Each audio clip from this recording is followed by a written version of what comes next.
The America's Democrats podcast, a project of 21st Century Democrats, is made possible by contributions from our listeners. Want to do more? Go to americasdemocrats.org and click Donate. And thank you for allowing us to be your voice. And if you enjoy the show, please share it with your friends on Facebook and Twitter, and leave us a review on your favorite podcast app. This is the America's Democrats podcast, the weekly podcast for stand-up Democrats. I'm your host, Jim Cuddy. This week, former Cleveland Mayor Dennis Kucinich on his battle to save the city's public electric utility. Scholar Christopher Lehman on the conservative backlash against critical race theory. And Bill Press with conservative commentator Charlie Sykes on why it's time to dump Trump. Had enough of Fox News, the House Freedom Caucus, and Donald Trump? If you want the facts that you won't get from them or from the fake news sites of the alt-right, then stay tuned. Our sponsor, 21st Century Democrats, works hard to get everyday Democrats involved in returning our party to its roots and to success at the ballot box. Sit back and listen, then stand up and fight. And follow 21st Century Democrats on Facebook for all the latest progressive news. We're glad you can join us. In his new memoir, Dennis Kucinich writes about how he took on powerful interests to save a public utility. That happened over 40 years ago, but the story still carries critical relevance today.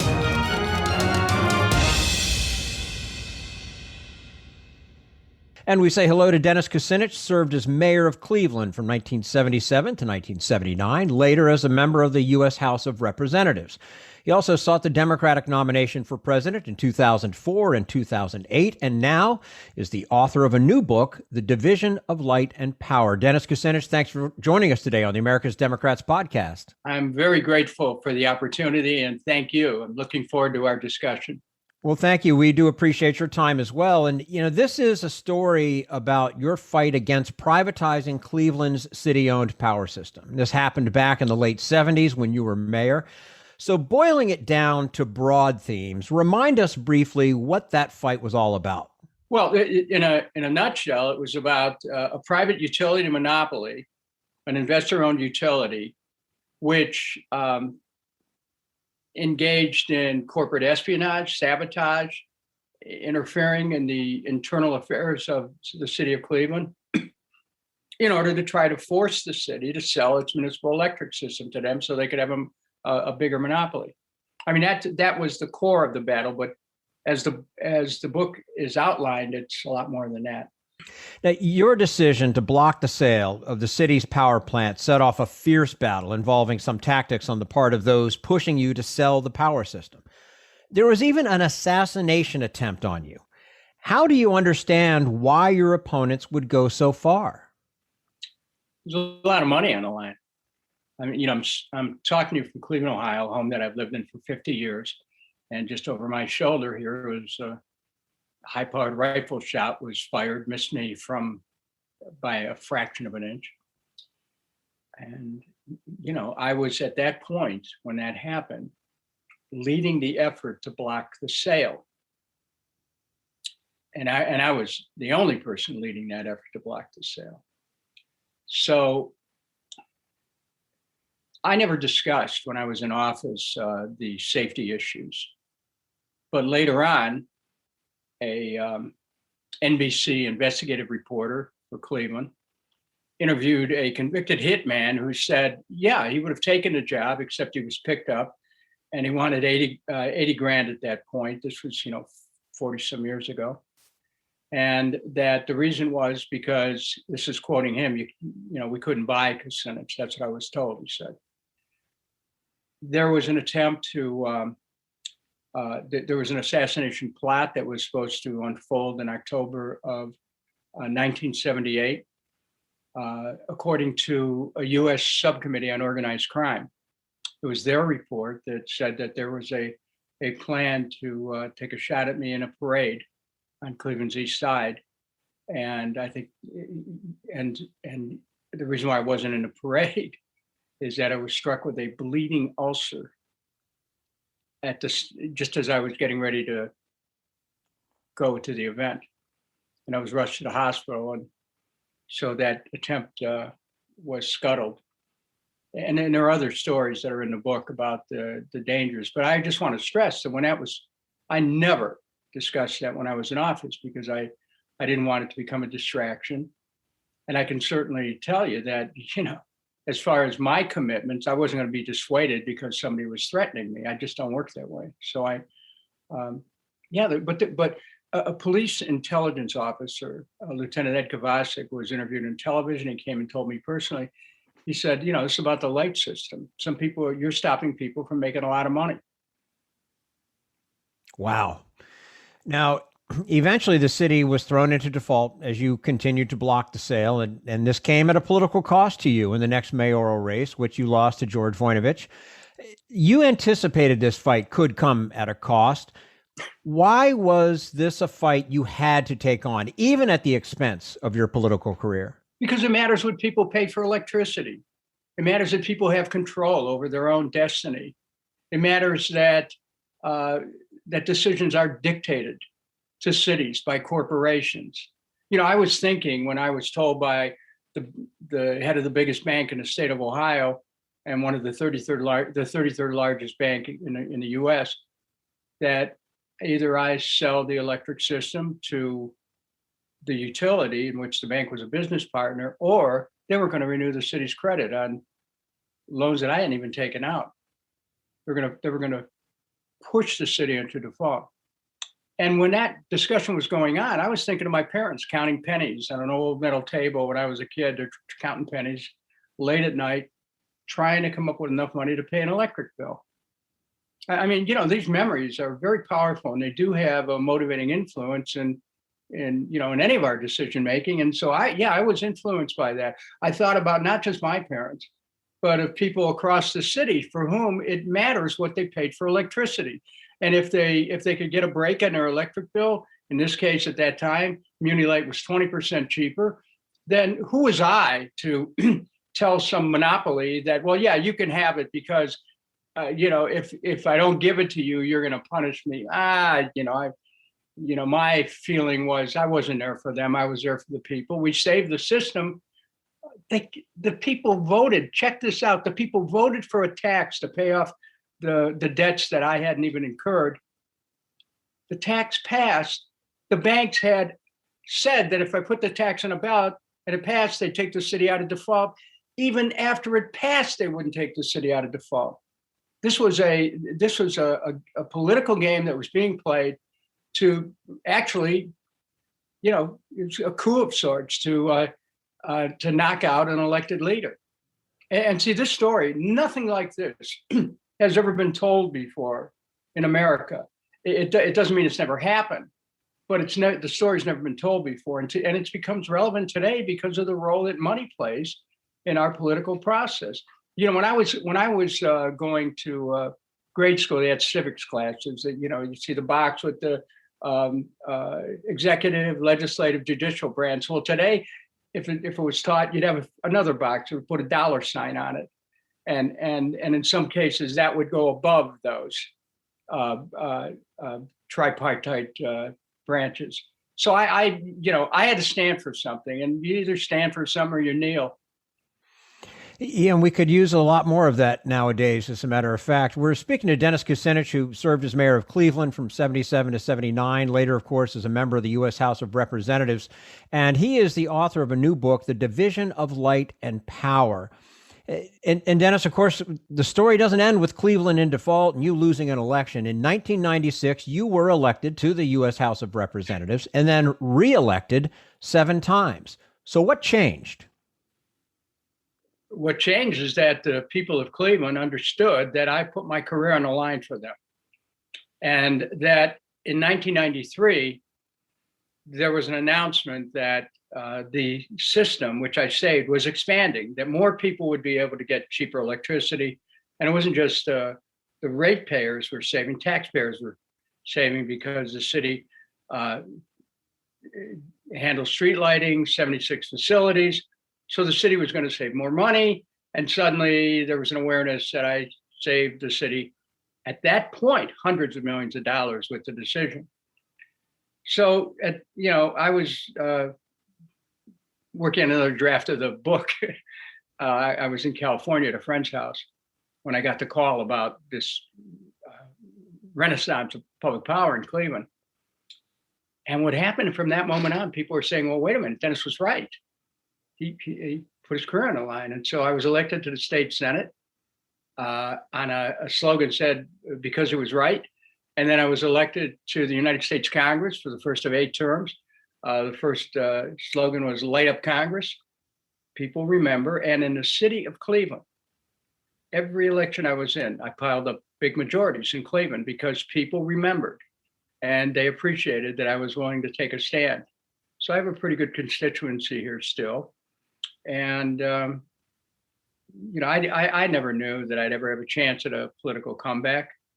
When I made that decision not to sell, the chances were that my career was over. And I knew that. And it's not like I'm not a martyr, but it's a question of, and I don't think anybody who reads the book is going to find this, what are you willing to do to stand up for what you believe in?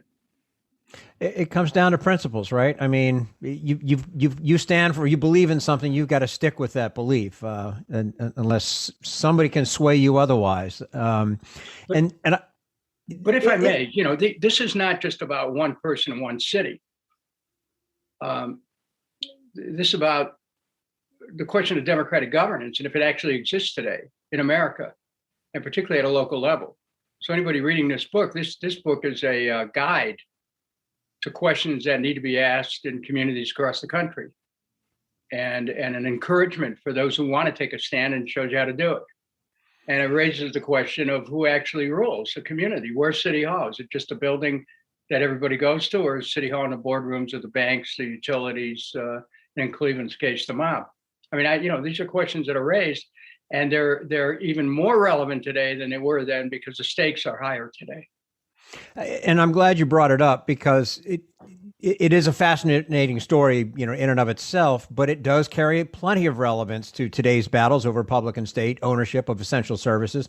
Texas comes to mind right now after the horrible winter, the issues that they have with their power grid. But ERCOT knew 10 years earlier that they had to make improvements on the power grid, and they didn't want to spend the money. I mean, bottom line, they would not spend the money.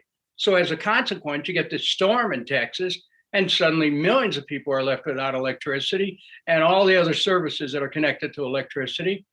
And, this is why people must be involved. This is why this book is relevant, because it shows you what happens when the public doesn't really have control over their own lives, and these utilities are calling the shots. It also shows that in Texas' case, the isolation that has occurred, where you're not connected to the national grid. And what's the interesting parallel with Cleveland is that the private utility monopoly stopped our municipal electric system from being connected to the national grid, so we'd have greater reliability. Now, I know there's ideological reasons that people don't want to be connected to, America's energy grid. I understand that, but I can also say that that these decisions that are made that affect our lives, sometimes in a very personal and real way, need to be looked at, and people need to have a chance to get educated about it. And I assume that in Texas in particular, people got more of an education than ever wanted on utilities. Well, that's just it. I mean, after the fact, you have people saying, who do we call? Who do we call? Well, you wouldn't have to call anybody if it wasn't a private ownership situation. If the government is there to help you out, they can help you out. But when you decide to just walk away, you get what you pay for. Well, Texas is a very important case in point. You go back to Enron and the kind of crooked thinking that went into that whole enterprise. And, anybody that has control over energy, whatever the form it takes, ultimately, if the people do not have control, mayor of Cleveland over 100 years ago, the person who actually created the municipal electric system in Cleveland, his name was Tom Johnson. He said that I believe in municipal ownership of all public service facilities because if you do not own them, they will in time own you. They'll corrupt your institute. They'll corrupt your politics, rule your institutions, and finally destroy your liberties. He said that 110 years ago. It's true today. And Dennis, there is another theme throughout the book, and it's about standing up for the right thing as a politician. And that's basically what you were doing as the mayor in Cleveland. On that count, what would be your advice to a young person just getting started in a political career? Don't sell out. Don't think that the only way you can get involved in politics is to give your soul to some interest group so you can become their pawn.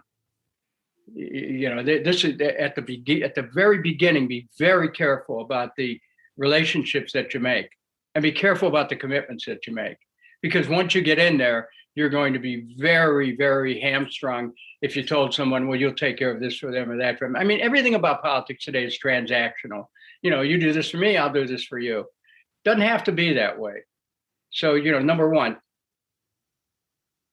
go directly to the people. Number two, don't think you have to go through any brokerage in order to approach the people. Don't ask for permission to run. And number three, raise money in as broad a way as you can. Don't take money from just one individual, because it could be hazardous. Sometimes that individual could be clean as a driven snow. Fine. But that's unusual. And be true to yourself. Stand up for what you believe in. And don't be afraid to step forward. I think this is probably the toughest thing for anybody who's just starting in politics. What's that first step? When you step forward, everyone else is silent. When you speak your truth, the writer Emerson, in another century ago, talked about going to a lecture and hearing the speaker's words come back to him with what he described as an alienated majesty. He said, "Trust thyself. Every heart vibrates to that iron string." To believe that what's true for you could be true for others as well. So each of us has to trust that inner compass that we have that'll take us in a direction towards the fulfillment of our purpose. And it's important for young people to get into politics. But, young people can become old very quickly if they sell out. And that's, something that always has to be kept in mind. It's not just about, well, if we elect somebody younger, if we elect women, look, this is about human nature. And it's also about those who aspire to office to know that you don't have to sell out. And it changes your life when it's a little bit tougher. I will grant you that, as somebody who walked that path. It's the road less traveled. However, you own your own soul. And there is something to that. Absolutely. And you can sleep at night as well.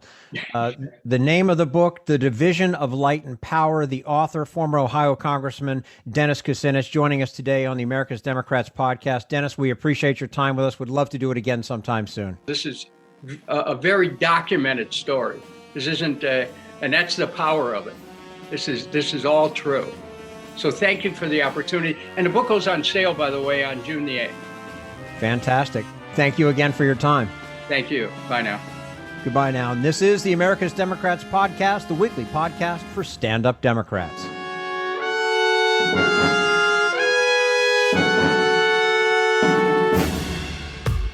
We want you to sit back and listen to this americasdemocrats.org podcast, a project of 21st Century Democrats. But we need you to stand up and fight. Do you want to get involved and help get our party back to its roots and to success at the ballot box? You can make your contribution to help us keep this show going and to elect Democrats who will stand up for democratic principles. Go to americasdemocrats.org and click on Donate at the top of the page. This Social Security measure, I believe that we must pass legislation to provide medical care. This is our tradition. When our grandparents came to America, it was the Democratic Party which said, welcome. It was the Democratic Party, the party of Roosevelt and Truman and Kennedy and others, who said that America belonged to all its people, not just a handful of the rich or a few giant corporations. That's why great leaders like FDR fought so hard for Social Security, and why JFK stood up to the insurance companies and their Republican allies to get Medicare. It's not just one thing, or one time, in one place. It's about a whole history of standing up to the Republicans and saying someone has to be on the side of regular working people in America. Whether it's defending Social Security or just the way your loved ones are treated on the job. That's what the Democratic Party is all about. And that's why this message has been brought to you by the Democratic Party. Working people like you and me. Paid for by 21st Century Democrats. Not authorized by any candidate or candidates committee. This is the America's Democrats podcast, the weekly podcast for stand-up Democrats. Coming up next, a new front in the culture war over how to talk about racial inequality. But first, we turn to Jim Hightower, America's #1 populist, for his common sense commentary. Here's a thought-provoking bumper sticker. The system is fixed. We must break it. This thought came into vivid focus recently when a news report by ProPublica revealed that a nest of preening multi-billionaires, led by the likes of Jeff Bezos, Elon Musk, and Michael Bloomberg, have been playing America's rigged tax system to dodge paying their share of upkeep for the society that so lavishly enriches them. In a leak of actual IRS data, the 25 richest Americans were exposed for using tricks and loopholes to pay barely 3% of their enormous riches to our public treasury, while ordinary working people shell out about 24% of their meager income. Check out the manipulations by Amazon Hefe Jeff Bezos, the world's richest man. Even as his riches skyrocketed by $120 billion from 2006 to 2018, he paid just 1% in taxes on that huge gain. One year in which his wealth swelled by $18 billion, he even took a $4,000 tax credit from us for the care of his children. The chief fix for these super dodgers is that they can take out loans on the escalating value of their stock, mansions, yachts, etc., without paying taxes on the cash they get. Then they spend the cash value of those assets without having to sell them. Financial voodoo for the privileged few. In response to the revelations in ProPublica's jaw-dropping report, congressional Republicans, Biden administration officials, and the IRS are all promising a thorough investigation and crackdown. Not on the sleazy billionaires, of course, but on ProPublica. This is Jim Hightower saying, yes, some top public officials exclaim that they are outraged. Not by the tax rigging, but by the fact that you and I have been told about it in specific, undeniable detail. The Hightower Radio Lowdown is brought to you by the Lowdown Happy Hour, now live streaming on Facebook from the Chat and Chew Cafe. So grab a libation, pull up a virtual chair, and join our freewheeling conversations with political mavericks, musical agitators, and kick-ass grassroots groups. The Lowdown Happy Hour will connect you to good trouble activists who are building people power across America. Get the lowdown at hightowerlowdown.org.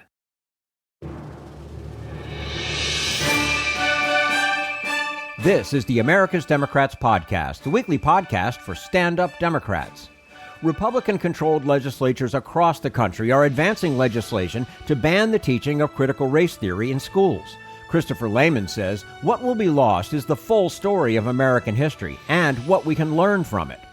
And we say hello to Christopher P. Lehman, chair of the Ethnic, Gender, and Women's Studies Department at St. Cloud State University in St. Cloud, Minnesota. He's also the author of Slavery's Reach, Southern Slaveholders in the North Star State. Christopher Lehman, thank you so much for joining us today on the America's Democrats podcast.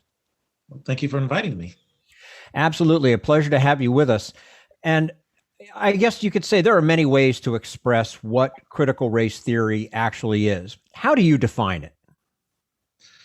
I define critical race theory as focusing on how U.S. policies and laws have hurt people because of their skin color or ethnicity, whether deliberately or not.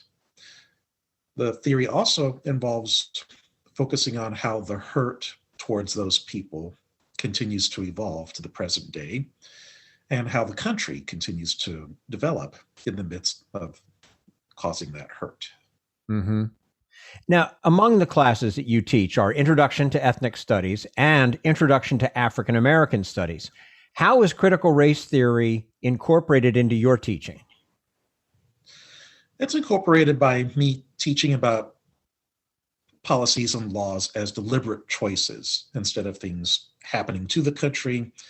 They're things that Americans chose. For example, when I talk about slavery, I talk about how it began with Spain bringing in Africans in 1565, and then the British bringing them in 1619. And then in 1776, when the United States breaks free from Britain and becomes its own country, it has a choice whether to establish itself as completely free or to keep the slavery from the British era. And the founding fathers chose slavery and continued to do so for the next 89 years until 1865. And students have a better understanding of slavery and other acts of inequity being foundational to the United States when I talk about choices being made. About a month ago or so, in fact, a month ahead of a horrible anniversary, the Tulsa Race Massacre, Governor Stitt in your home state of Oklahoma signed a bill that restricts teaching of critical race theory. What are the concerns among educators if they're banned from teaching the ideas expressed by critical race theory? Well, if they were banned, then they wouldn't be able to teach critical race theory as hurt that happened in the past and that influences the present. Instead, they would have to focus on the hurt happening in the past, but the country moving on and somehow the past magically disappearing, or it not mattering enough to the people who made those laws to talk about how the hurt is still happening in the present. And they probably wouldn't be able to talk about these policies and laws as choices that Americans made or it being foundational to the country.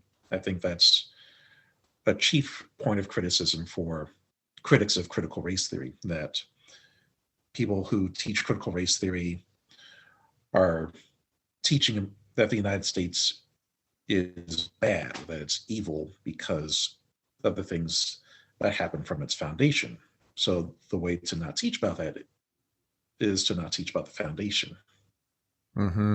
We're speaking to Christopher Lehman. He's the chair of the Ethnic, Gender, and Women's Studies Department at St. Cloud University in St. Cloud, Minnesota. Also the author of Slavery's Reach, Southern Slaveholders in the North Star State. Christopher, as you were just talking about, I mean, there are many descriptions about critical race theory being used to convince people that it's a dangerous concept. Republican politicians have called it everything from racist in itself to a Marxist ideology created to tear American institutions down. That one I don't begin to understand. How do you respond to these characterizations? Well, critical race theory does not tear institutions down. Instead, it shows how American policies and laws tore down American families and American communities, whether through slavery or Indian removal or Japanese American internment or anything else. I mean, you can look specifically at Black Wall Street and the 100th anniversary of that, and how even when you had African Americans playing by the unequal rules of segregation, they were rewarded with the country's first aerial bombing happening a whole 2 decades before Pearl Harbor. So teaching about critical race theory does not bring America down. It shows how America has brought down its own people because of color and ethnicity. And I think we have a better understanding of our country when we look at those things that our country has done to its own people. To me, as I look at this, it's like if you don't teach critical race theory, then you're only teaching half the subject. You're not getting the full picture of things. And I fail to see how others don't see that. Mm-hmm. Well, history, until recently, has always been written by the victors.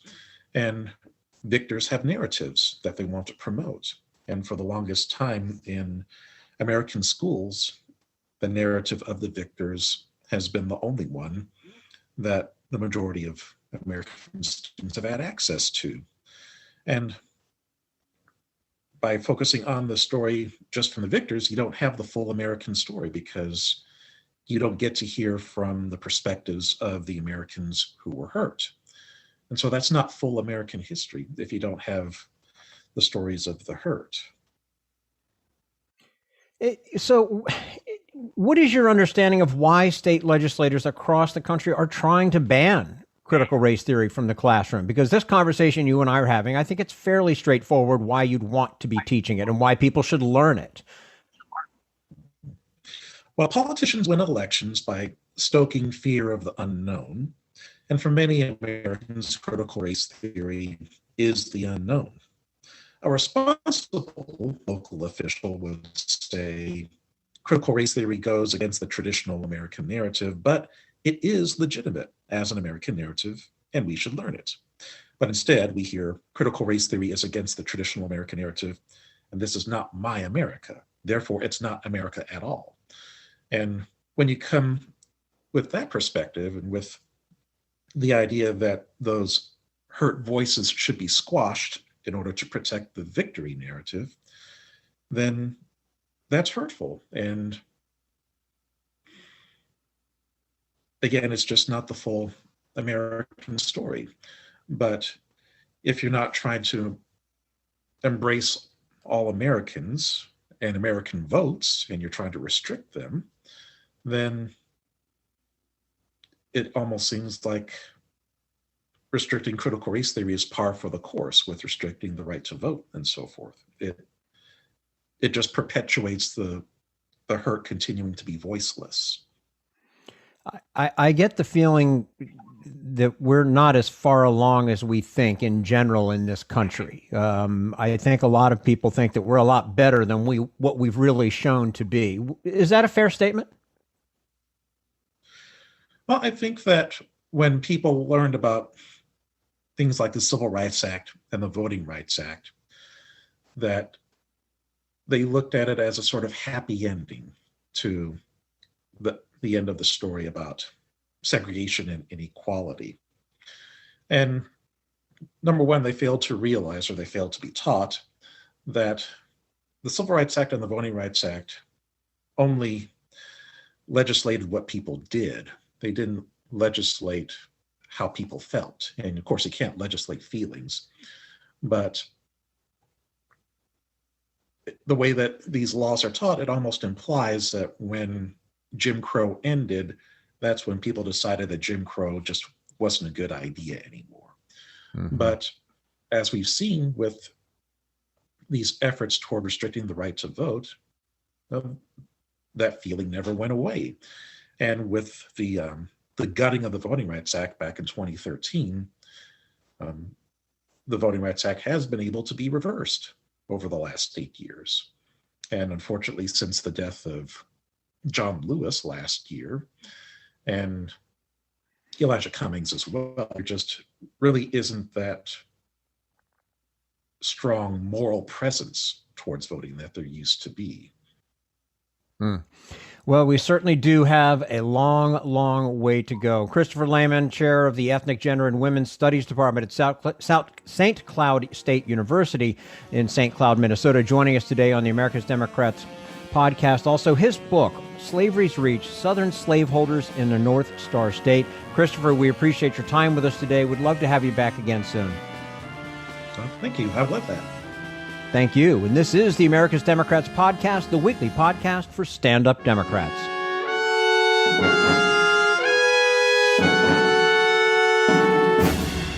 We want you to sit back and listen, but we need you to stand up and fight. Help get our party back to its roots and to success at the ballot box.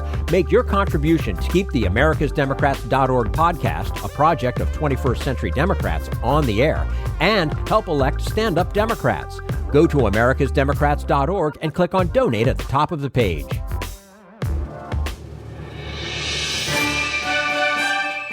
This is the America's Democrats podcast, the weekly podcast for stand-up Democrats. And now, Bill Press with Charlie Sykes on Donald Trump's big lie and what he calls the doom loop of crazy.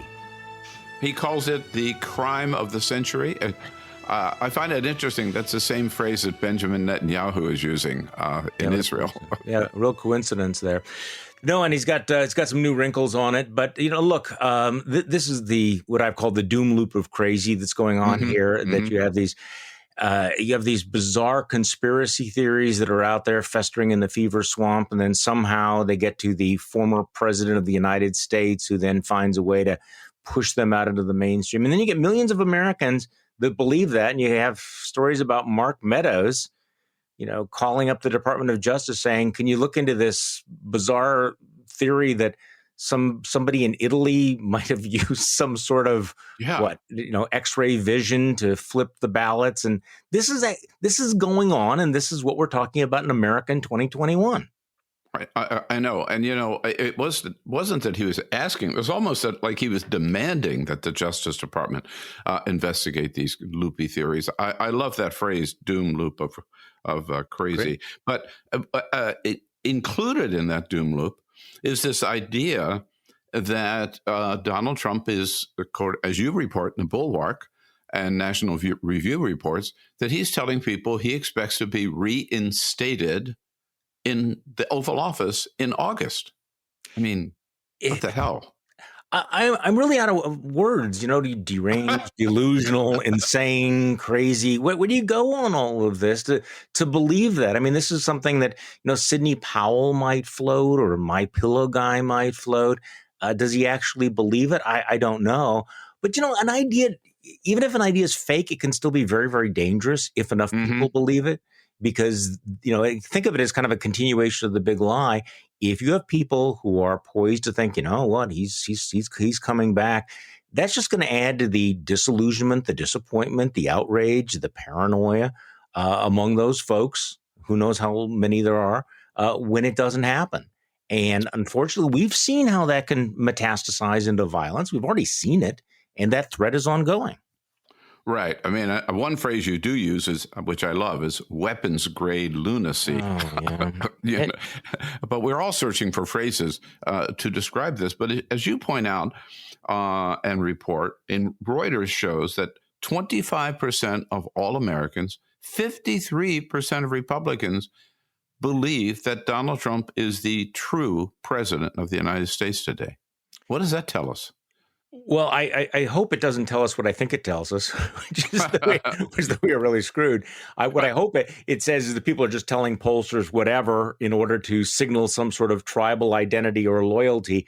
But it's bad. See, this is why it's the doom loop. You have the crazy idea, Donald Trump accepts it, but the real danger is that people out there in the world believe that stuff as well. And that's really what's so frightening. And that's why Trump continues to push these lines, because he knows that there's an audience for it. And I'll tell you that, Bill, the thing that's the most alarming, okay, like there are many alarming things here, but that there are people in the world that and that we used to think of as grown-ups who continue to look at all of this and look at Donald Trump, what's going on inside his mind, and think, this would be okay if he became president again. Let's put him back in the Oval Office. Let's give him the nuclear codes again. Let's put him in charge of the Department of Justice again.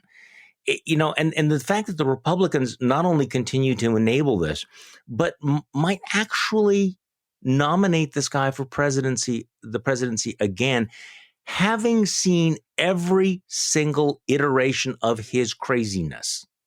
That I have to tell you, even after the last 4 years, I find that to be mind-blowing. And it really does delegitimize democracy, right? I mean, the end result. Right. And this is an important point. And I'm kind of tired of people talking about, what effect does this have on the Republican Party? Is this going to help the party in the midterms or not? Well, forget that. What is this doing to America? This is bad for the country. This is bad for democracy, and the delegitimization of our democratic process is now central to both Trump's politics and to the politics of the Republican Party. And it's happening on many fronts. It's happening in the state legislatures, right? It's happening at Mar-a-Lago and Bedminster.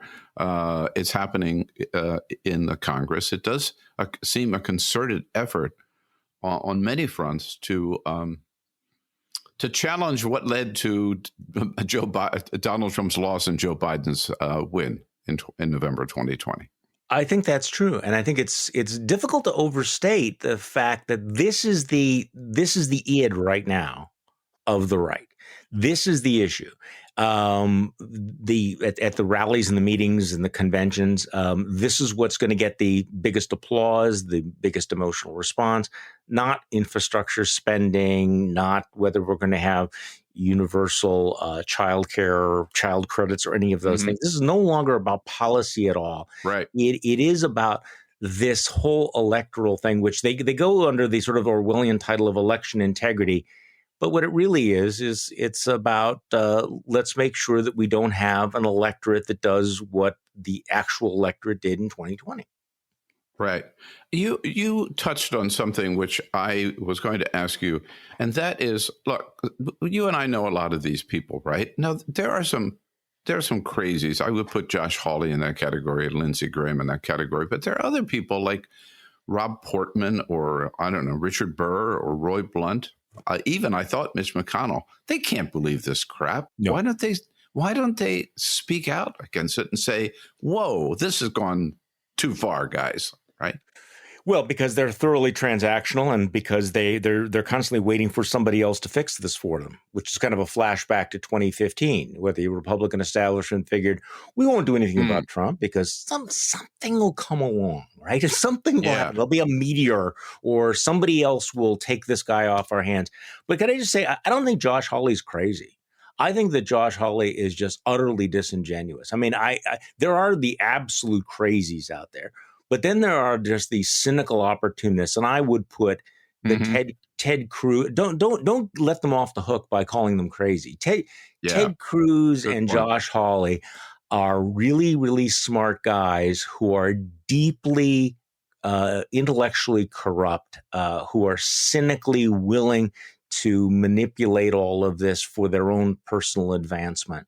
And I think that in terms of like who should be held the most culpable, you know, the people like the Sean Hannitys of the world, let's face it. I mean, the guy's as dumb as a box of rocks, you know, whatever Sean does, Sean. It's the smart guys who should know better, who do know better, who I think need to be held to a different level of moral culpability. And I would include the Tucker Carlsons, the Josh Hawleys, and the Ted Cruzes. They are the worst actors. Then, of course, you have the cowards that you mentioned, the people, the transactionalists who just figure in order to keep my Republican credentials intact, I just can't do this. You know, the purging of Liz Cheney was a shot across the bow to all of those guys, and they you know, as a warning that if we're prepared to do this to Liz Cheney, we'll do this to anybody. We will purge, excommunicate any one of you that decides to speak out against the big lie. Would you put Lindsey Graham in the cynical opportunist category? Why? Yes, but I put him, as you know, in the fluffer category. That he's got a sycophantic gene. He needs to be like the pilot fish. He needs to find someone. There's something about him. You know, it's like John McCain he could be the pilot fish, and John McCain was the big fish, and then John McCain leaves, and he needs to find somebody else. So I don't know. Lindsey Graham's a more complicated psychological analysis, and that's way above my pay grade. And so there's another player out there. You mentioned Sidney Powell, but the pillow guy, Mike Lindell, who's out there selling this insane theory again, that he's got evidence, and once he gets it in front of the Supreme Court, they're going to vote 9-0 to overturn this election. Yeah, his evidence will be so good that Rachel Maddow will admit, okay, no, he said this. And look, in a rational universe, in a healthy political culture, you put a guy like Lindell in treatment, right? Yes. But he apparently does have the president's ear still. He's having a rally here in my home state of Wisconsin. I was going to ask you about that. Yeah, the June 12th, right? Yeah, right. And Trump is going to be speaking at it, you know, via Jumbotron or whatever, which was large scale. I mean, like 50-inch TV, I guess. But I mean, you also have people like Diamond and Silk are showing up, and Charlie Kirk and Sheriff David Clark and Dinesh D'Souza, and these folks. It's like, so not only is my pillow guy out there with these almost clinically insane predictions, he's not alone, and he's not being isolated in Trump world. And so, and the former and perhaps future president of the United States continues to sort of lay hands upon him and give him his imprimatur. which again is this doom loop of crazy. You know, if somebody was at a bar spouting off like this, you would what? You would tell the bartender to cut him off, right? Stop serving him, right? Yeah, you wouldn't say, "Hey, could you put this guy on the loudspeaker?" He just would do it. Well, you use that phrase "lay hands on him," which is certainly of course a religious term, but we are talking about what amounts to a religious cult, aren't we? With a lot of these Republicans, yeah, it is a cult, and we've used the phrase a lot. People have used it a lot, but I have to say that the only way you can understand Republican politics these days is to see it as a cult. It doesn't function like a political party anymore. It does function like a cult. I mean, you remember, I was actually talking to somebody about this before on a podcast I did with Mona Charen. We were talking about, do you remember when Richard Nixon went to China? Yeah, of course. Do you remember? But a lot of Republicans broke with him. William F. Buckley and the whole conservative movement was objecting to that. Now, I'm not talking about the merits of whether this was a good thing or a bad thing, but there was no sense that, you know, if the president was a god king, and therefore if the president did something, we absolutely had to go along with him no matter what. There was always some sort of this is a politician, and we will hold him to certain normal standards of behavior. That just doesn't exist any longer in this party. Yeah, you know, it reminds me, I spent some time in the seminary, and I spent some time studying these preachers throughout history who have predicted with absolute certainty the end of the world, a certain day, a certain time, and they would tell their followers to show up and wear their white robes, and they would assemble on the hilltop. And this happened over and over again. And of course, the end of the world never came. But his followers still believe them, right? Yes. To me, it's just like we see with Donald Trump today. Well, it is, and it's the psychology of just wanting to belong, fear of being isolated, and the one thing they've done effectively is they've made examples of people who have, you know, who stand up and go, "The emperor has no clothes." I mean, look, there is no civil war in the Republican Party, and I know you know this. There's no civil war. There's just a purge. Mm-hmm. And that's what that whole Liz Cheney episode was about. I mean, it was the same thing that, you know, you don't need to hang everybody by a lamppost. You know, you only need to hang a couple of people before everybody gets the idea. And that's what's happened in the Republican Party. They look around, they go, I don't want to become like Jeff Flake. You know, I don't want to become like Mark Sanford. I don't want to become like one of these other guys who is a pariah. And it's been very effective in shutting them down. Now, having said that, I'm still surprised that there were 7 Republican United States senators that voted to convict Donald Trump in the impeachment. I mean, that's still a remarkable moment that there were that many. But how many of them are running for re-election or ever will be reelected? And of course, so many of them do believe that Donald Trump is their ticket to electoral win themselves and for the party in 2022 and 2024. Do you think that is well-founded? I mean, look what happened in those 2 Georgia Senate seats after Donald Trump lost the presidency. Well, I would think that would have been more of a wake-up call than it turned out to be, that Donald Trump managed to lose control of the United States Senate by losing 2 seats that should have been unlosable for Republicans, and yet no. Well, for a lot of these guys, the answer is yes, because all they care about is the primary. They're not, you know, they're in states that are so deeply red that they figured that they can go along with this and they'll be reelected. And the only threat they actually face is a primary threat. And as long as that's the case, they will go along with it. And I think a lot of them have convinced themselves that it's going to be an off-year election. We will win back power, and then we'll move on to whatever it is that they intend to do or not do in power. The reason I say that is it just strikes me how indifferent to actual public policy or to governing much of the Republican Party is these days. They just don't seem interested in it at all anymore. I was struck by Brian Kemp, Republican governor of Georgia, booed at his convention this last weekend. But Brian Kemp is Republican who looks like he's able and willing to stand up to Donald Trump, at least on some issues, and still survive. Do you see it that way? I mean, could he be sort of a model for, hey, we don't have to be 100% in Trump's pocket? That will be very interesting to see what happens to him. Mm-hmm. And again, like Liz Cheney, in a sense, his record is very, very conservative on policy issues. You know, there's no difference between himself and Trump world. The only thing that he was not willing to do was to overturn a valid, fair, and free election. He wasn't willing to violate his oath of office. It does appear that he's still standing, but the fact that he was booed is typical of what's happening at the state level all across the country. I mean, as bad as the Republican Party in Washington has been, the state parties have become even more radicalized. And everywhere you look and you find a Republican who stood behind the legitimacy of the election, you see the local parties censuring them, excommunicating them, ousting them from office. So this is a very consistent pattern around the country. Right. I saw this morning that after this rally in North Carolina, where he endorsed Congressman Buck in the Senate race, that the former president, Trump plans rallies to support Senate candidates in Ohio, Florida, Alabama, and again in Georgia. You just got to wonder if that's going to be that helpful.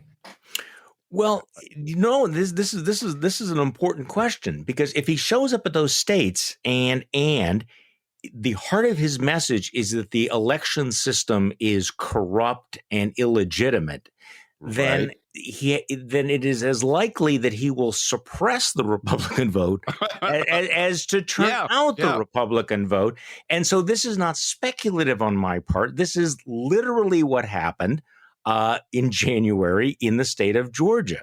And by the way, just remind people that Georgia election was January 5th. It was literally the day before the attack on the Capitol.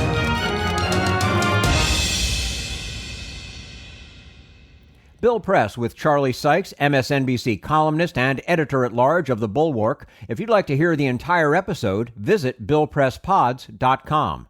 And that's all for the America's Democrats podcast. Thank you to all who made today's show possible. Dennis Kucinich, Christopher Lehman, and the entire Bill Press team. And thank you for listening. If you liked what you heard, please get involved in our efforts to keep this show going and to elect Democrats who are bringing the party back to its roots. Go to americasdemocrats.org and click on Donate at the top of the page. And be sure to find 21st Century Democrats on Facebook and Twitter. And leave us a review on your favorite podcast app. For the America's Democrats podcast, I'm your host, Jim Cuddy. We want you to sit back and listen, but we need you to stand up and fight. Join us. Support the americasdemocrats.org podcast, a project of 21st Century Democrats, and help elect Democrats who will stand up for democratic principles with your contribution today. Go to americasdemocrats.org and click on Donate at the top of the page.